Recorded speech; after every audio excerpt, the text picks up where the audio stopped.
আসসালামু আলাইকুম, সবাইকে স্বাগতম আমাদের আজকের ভিডিওতে। আমি আজকে আপনাদের জন্য একটি রেসিপি নিয়ে হাজির হয়েছি, যার নাম হচ্ছে মচমচে চিকেন ফ্রাই। আমরা যেটা করব সেটা হচ্ছে, যে মাংসগুলো আমরা ফ্রাই করব সেগুলো পানি ছেড়ে ভালো করে ধুয়ে নিব। ধুয়ে নেওয়ার পর ভালো করে পানিগুলো ঝরিয়ে নিব, যাতে মরিচ মশলাগুলো পানির সাথে মিশে না যায়।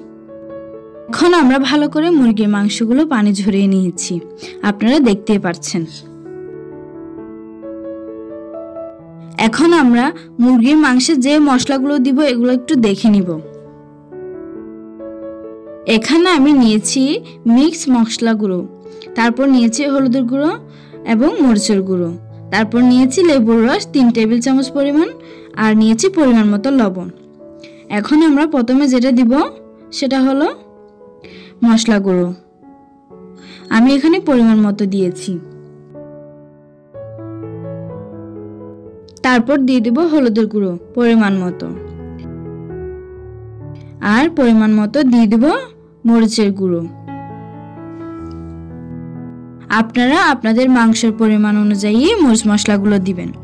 এখন আমি দিয়ে দেব পরিমাণ মতো লবণ, তারপর দিয়ে দেব লেবুর রস 3 টেবিল চামচ পরিমাণ। লেবুর রস দিলে যেটা হয় হলো মুরগির মাংসের স্বাদ একটু বেশি আনে।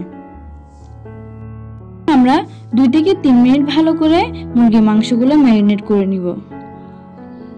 ভালো করে ম্যারিনেট করার পর আপনারা দেখতে পাচ্ছেন মশলাগুলো কি সুন্দর করে মুরগির মাংসের সাথে লেগে গেছে।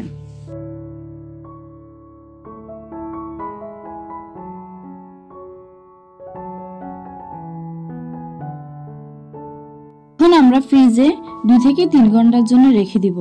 আপনারা চাইলে এর চেয়ে বেশিক্ষণ রাখতে পারেন। ফ্রিজে বেশিক্ষণ রাখলে যেটা হয় সেটা হলো মুরগির মাংস মচমচে হয় এবং খুব মজাদার হয়। 2 থেকে 3 ঘন্টা পর এখন আমরা ফ্রিজ থেকে মুরগির মাংসগুলো বের করে নিব। এখন আমরা চুলা একটি কড়াইতে তেল দিয়ে দিব। গরম হয়ে আসলে এখন আমি একটু হালকা পরিমাণ লবণ দিয়ে দিব। লবণ আমি এই জন্য দিব, ম্যারিনেট করা মুরগির মাংস যদি লবণের পরিমাণ কম হয় তাহলে তেলে দিলে লবণটা পারফেক্ট হবে। মুরগির মাংস দেওয়ার পর হালকা হালকা একটু নেড়ে দিব, যাতে মুরগির কালারটা আসে।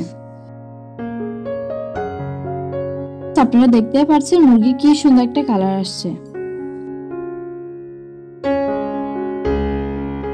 তৈরি হয়ে গেল আমাদের মচমচে চিকেন ফ্রাই। আপনাকে অনেক ধন্যবাদ আমাদের ভিডিওটি শেষ পর্যন্ত দেখার জন্য।